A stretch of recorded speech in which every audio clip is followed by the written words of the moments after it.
దేవుడి స్తోత్రం. హల్లెలూయా. దేవుడి మహాకృపను బట్టి జూలై నెల 25వ తారీఖు శుక్రవారం ఉపవాస ప్రార్థనలో మనం అందరం ఉన్నామంటే దేవుడి మహాకృప.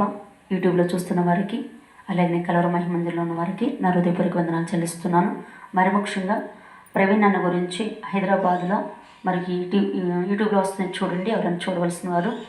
మరి ఆయన మరణం కోసం ఒక మీటింగ్ జరుగుతుంది, ఒక దగ్గర చర్చ జరుగుతుంది హైదరాబాద్లోనే. వాటి కోసం మనం కూడా ప్రార్థన చేయాలని మరి ముఖ్యంగా కోరుచున్నాను. అలాగే 1వ దినవృత్తాంతాల్లో 17వ అధ్యాయము 27వ వచనంలో ఏమని మాట్లాడుతున్నారో ఒకసారి గమనించి చదువుదామా. ఇప్పుడు నీ దాసుని నీ దాసుడు సంగతులన్నిటిలోని నిరంతరమును నీ సన్నిధిలో ఉండినట్లు దానిని మీరు ఆశీర్వదించినట్లు గ్రహించి ఉన్నారు. ఆయన గ్రహించాలండి. ఆయన గ్రహించండి ఏది చేయలేము మనం. ఆయన గ్రహించాలి. ఆయన కృప, ఆయన తోడు, ఆయన నీడ, దేవుడు యొక్క నీడలో మనం ఉన్నామో లేదో మనం గ్రహించుకుంటూ ఉండాలి. ప్రార్థన చేసే ప్రతి ఒక్కరికి కూడా చాలా జాగ్రత్తలు కలిగి ఉండాలి. దేవుడి నామాన్ని బట్టి గణపరిచిన వారికి ఏమన్నారైనా 1000 తరముల వరకు గణపరుస్తాను అన్నారా లేదా? దేవుడి మహాకృపను బట్టి మనం ఏం చేయాలి? గణపరిచేవారిగా ఉండాలి. దేవుడు నీకు తలంతులు 2 ఇస్తే 2కి 2 4 చేసి పంపించాలి. నా తండ్రి నాతో మాట్లాడిన మాట 9 నాణాలతో నేను కొనుక్కున్నానమ్మా అన్నారు. అంటే నేను అనుకుంటాను 9 వరాలు ఇచ్చావయ్యా అనుకుంటాను. నిజం ఈ మాట. ఎందుకంటే దేవుడు మహాకృపను బట్టి ఏది చూసినా నాకు భయం అనిపించదు.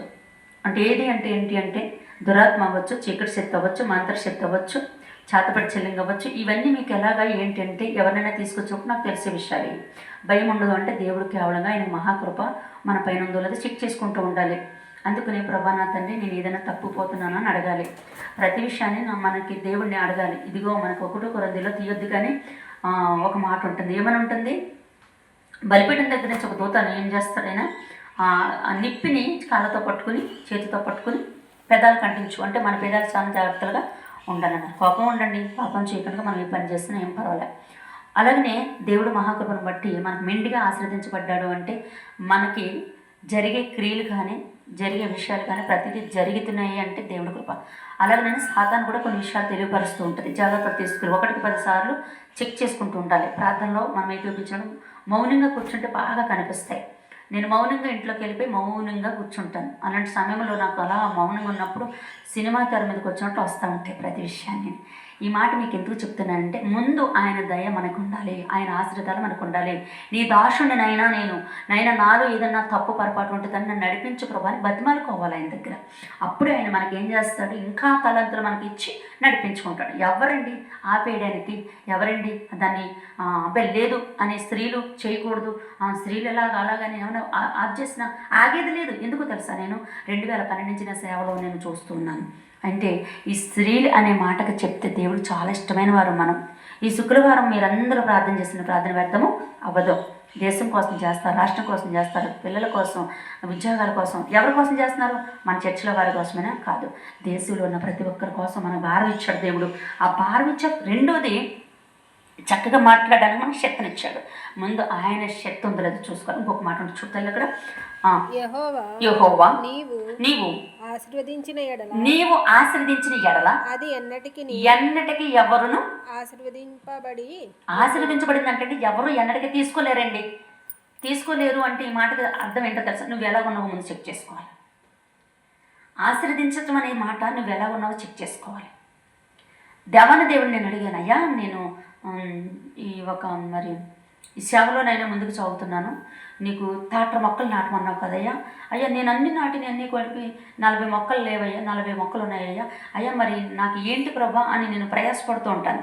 అప్పుడు తండ్రి అన్నారు, మరొక గ్రామాన్ని కూడా ఇస్తున్నానమ్మా అన్నారు. ఇంకొక మాట అన్నారు, నువ్వు ఏ సన్నిధికి వెళ్ళి నువ్వు సాక్ష్యం చెప్తున్నావు అక్కడ రక్షించబడిన ఆత్మ కూడా నీకే రక్షించబడద్దమ్మా. రక్షణ ఎవరు తీసినా కానీ నీ మాట నిలిచిందా లేదా నాకు అర్థం అన్నారు. ఎందుకే నీ మాట అన్నారు? నేను ప్రయాసపడి ఏడ్చాను, పడి ఏడ్చాను. ప్రభా ఏంటి ప్రభా అని ఏడ్చినప్పుడు దేవుడు మాట్లాడిన మాట ఇది. దేవుడు చెప్పిన మాట మనం వింటే 1కి 2 చేసి 2కి 4 చేసి మనకి వాక్యం తీస్తే చాలా టైం పడుతుంది. కానీ ప్రతి విషయాన్ని మనకు అభివృద్ధి జరగాలి అంటే ప్రతిదీ కసితో మన ప్రార్థన చేయాలి. కసితో చేయాలి. తల్లించుకుంటే ప్రార్థన చేసుకుందాం. పరిశుద్ధుడు, ప్రేమగల మా తండ్రి, కృపా సత్య స్వరూపి, మీరు ఆశీర్వదించింది ఎవరు తీసుకోవడానికి వెళ్ళలేదంటే మేము ముఖ్యంగా ఎలాగున్నామన్నది మీకు నచ్చాలి ప్రభా. అవును తండ్రి, కసితో కృషితో పట్టుదల కలిగి మీ పని చేయడానికి మమ్మల్ని ముందుకు నడిపించుకోండి దాసురాల్ని. అలాగే తండ్రి దాసులు కూడా జ్ఞాపం చేసుకోండి, దాసుల పిల్లలకి జ్ఞాపం చేసుకోండి, సంఘానికి జ్ఞాపం చేసుకోండి. ప్రవీణ్ అన్న విషయంలో మాకు న్యాయం తీర్చండి అయ్యా. ఎవరిని ఏమీ చేయొద్దు కానీ న్యాయం తీర్చండి చాలు, అంతే చాలు. మాకు కసి లేదయ్యా, కోపం లేదయ్యా, నీవలే మేము ఉండాలి, నడవాలి అని తండ్రి నడిపిస్తూ ఈ ఒక్క ప్రార్థన పాసన చేర్చుకుంటాను నమ్ముచున్నాం. యేసు నామములో నడుచున్నాం తండ్రి, ఆమేన్.